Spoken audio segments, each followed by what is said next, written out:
to Silkytreat easy delicious cooking. On the menu today, one recipe done in 30 minutes start to finish. Mashed potatoes.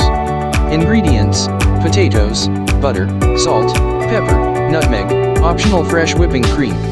Preparation: slice the peeled and washed potatoes and boil in salted water for 20 minutes or when soft to a knife end. Once cooked, drain the water from the potatoes, add pepper, nutmeg, a generous piece of butter and mash.